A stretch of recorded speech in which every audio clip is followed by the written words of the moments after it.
Other members, Ms. Fletcher, you're recognized. For what purpose do you seek recognition? Madam Chair, I move to strike the last word and speak in opposition to the amendment. The gentlewoman from Texas is recognized. Thank you, Madam Chair. I want to thank you, and I want to thank the ranking member for sharing her story of her life and her choices. Every woman in America has her own story to tell, including the many women who have made different choices, including the many women that we all know who have chosen to have an abortion. There are as many stories as there are people in this country, and each person deserves to write her own story, to make her own choices, and to tell her own story.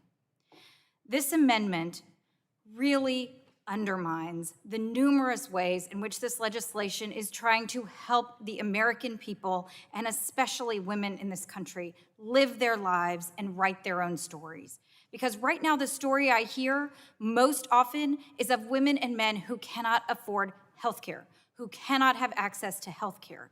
And in my own home state of Texas, right now, I am hearing from women who cannot get abortion care, who cannot get the care that they need.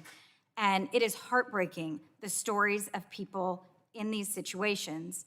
We know that this bill will improve the lives of the American people through rebuilding our public health infrastructure, strengthening our healthcare workforce, preparing for the next pandemic by improving maternal health outcomes, which Ms. Schakowsky talked about. But instead of recognizing the benefits in these policies and the underlying committee print, this amendment distracts us from them by raising the issue of abortion and going back to these divisive policies. And Representative DeGette was talking about restricting the use of funds as described in the Hyde Amendment, how that would really expand the history of the Hyde Amendment.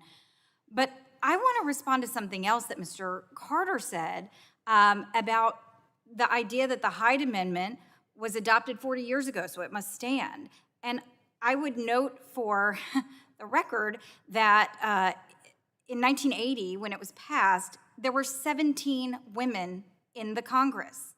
3.2% of the Congress. And someone said at the beginning of this debate, generally to the room, that abortion isn't health care. It is.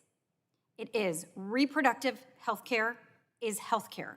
And for women, this is essential care. A woman's uterus is a part of her body.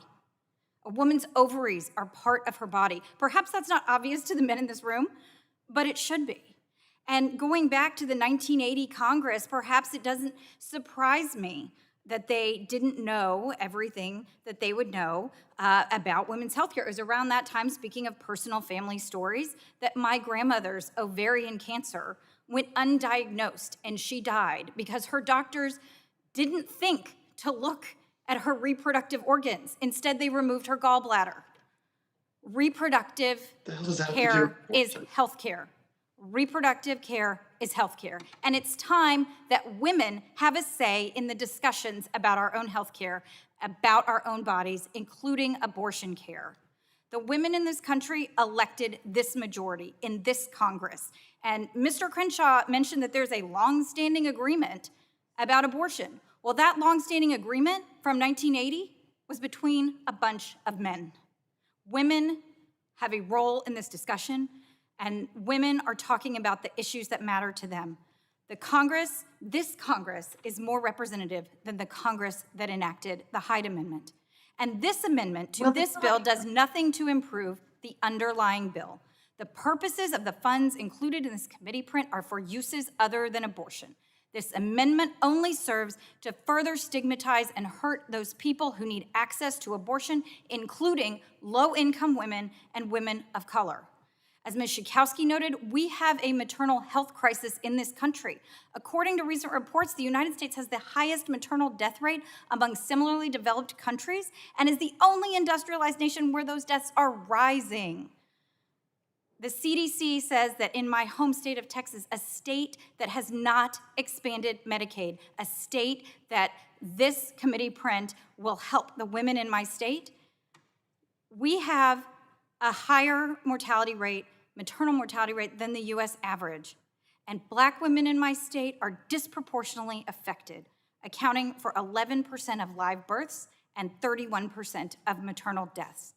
That is what this title seeks to help. This amendment injects harmful ideologic rhetoric into this committee print and into this committee markup discussion. And for that reason, I will vote no, and I urge my colleagues to oppose the amendment and any other attempts to limit access to women's reproductive health care, including abortion care. Thank you, and I yield back. Thank you. Members, we're going to take a 10-minute recess Chairwoman. to reset the WebEx stream.